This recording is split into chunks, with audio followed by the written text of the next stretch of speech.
Hello friends, welcome to my channel. இன்றைக்கி 12th standard பயோசுவாலஜி புக்கில் இருக்கக்கூடிய சாப்டர் 1 ரீப்ரொடக்ஷன் இன் ஆர்கனிசம் அப்படின்ற சாப்டரை பார்க்கலாம். ஸோ நம்ம பயோசுவாலஜியை பொறுத்த வரைக்கும் லைன் பை லைனாக படிக்கிறது ரொம்ப முக்கியம். அதை அண்டர்ஸ்டாண்ட் பண்ணிக்கணும். ஸோ இது பார்த்தோன்னா நம்ம ஸ்டேட் போர்டு பப்ளிக் எக்ஸாமுக்கும் ப்ளஸ் பார்த்தோன்னா நீட் எக்ஸாமுக்கும் ப்ளஸ் அதர் எக்ஸாமுக்கும் எல்லாத்துக்குமே பார்த்தோன்னா நமக்கு யூஸ்ஃபுல்லாக இருக்கும். ஸோ அதனால் பார்த்தீங்கன்னா எப்போவுமே புக்கை பார்த்தீங்கன்னா லைன் பை லைனாக தரவு பண்ணுறது ரொம்ப ரொம்ப முக்கியம். ஓகே, ஸோ நம்ம லைன் பை லைனாக பார்க்கலாம். So reproduction in organism. Living organism shows a life cycle involving birth, growth, development, maturation, reproduction and death. So living organisms show a life cycle. So ஒவ்வொரு லிவிங் ஆர்கனிசம் கண்டிப்பாக பார்த்தீங்கன்னா life cycle அப்படின்றது டெஃபினட்டாக இருக்கும் இல்லையா? அது பார்த்தீங்கன்னா எப்படி இருக்கும்? Birth, growth, development, maturation, reproduction and death. So அந்த மாதிரி பார்த்தீங்கன்னா வேரியஸ் ஃபேஸஸ் பார்த்தீங்கன்னா காணப்படும். இதில் reproduction is a fundamental features of all living organism. இதில் ரீப்ரொடக்ஷன் என்ன சொல்கிறாங்க?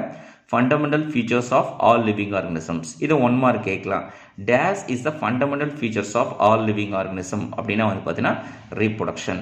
ஸோ அது மட்டும் இல்லாமல் reproduction is a biological process. So இது பார்த்தீங்கன்னா ஒரு பயாலஜிக்கல் ப்ராசஸ்ன்னு சொல்கிறாங்க.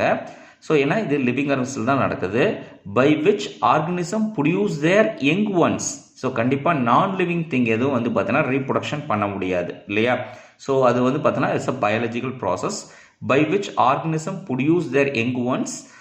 The young ones grow and mature to repeat the process. அதுக்கப்புறம் அந்த young ones பார்த்தீங்கன்னா grow ஆகி மெச்சூர் ஆகி அப்புறம் ரிப்பீட் திரும்ப ரீப்ரொடக்ஷன் பண்ண ஆரம்பிச்சிடும். So reproduction is a biological process by which organism produce their young ones. So அதன் மூலியமாக ஒவ்வொரு உயிரினமும் என்ன பண்ணும்? ஸோ தன்னுடைய young ones-ஐ உருவாக்கும். இந்த young ones பார்த்தீங்கன்னா க்ரோ ஆகி திரும்ப மெச்சூர் ஆகிட்டு அந்த ப்ராசஸை ரிப்பீட் பண்ணும். So thus reproduction results in continuation of species and introduces variation in organism. So இதன் மூலமாக பார்த்தீங்கன்னா ஸோ ரீப்ரொடக்ஷன் மூலிமா கண்டினியூவேஷன் ஆஃப் ஸ்பீசியஸ், இந்த உலகத்தில் பார்த்தீங்கன்னா அந்த ஸ்பீசியஸ் இப்போ ஹியூமன் பீயிங்னா ஹியூமன் பீயிங் நிலையாக இருக்க செய்யுது சரியா? அந்த ஸ்பீசிஸ் நிலையாக செய்யுது. இது மாதிரி ஒவ்வொரு ஸ்பீசிஸ் எலிஃபெண்ட்டு, டைகர் எல்லாமே பார்த்தீங்கன்னா இந்த உலகத்தில் அந்த ஸ்பீசிஸ் நிலையாக இருக்கிறது காரணம் என்ன அப்படின்னா பார்த்தீங்கன்னா ரீப்ரொடக்ஷன் அப்படின்ற பார்த்தீங்கன்னா பயாலஜிக்கல் ப்ராசஸ்னால தான். And introduces variation in organism. அதே மாதிரி ரீப்ரொடக்ஷனால தான் பார்த்தீங்கன்னா வேரியேஷன் பார்த்தீங்கன்னா உருவாகுது. இதை பற்றி எப்படி உருவாகுதுன்னு பின்னாடி பார்க்கலாம்.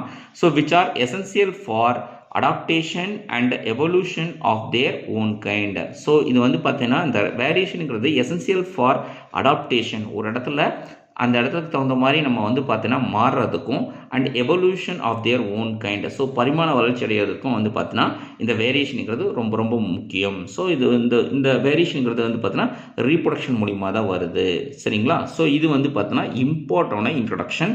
இதில் 1 மார்க் இருக்குது. அதே மாதிரி பார்த்தீங்கன்னா 2 மார்க்ஸ் இருக்குது. ஓகே,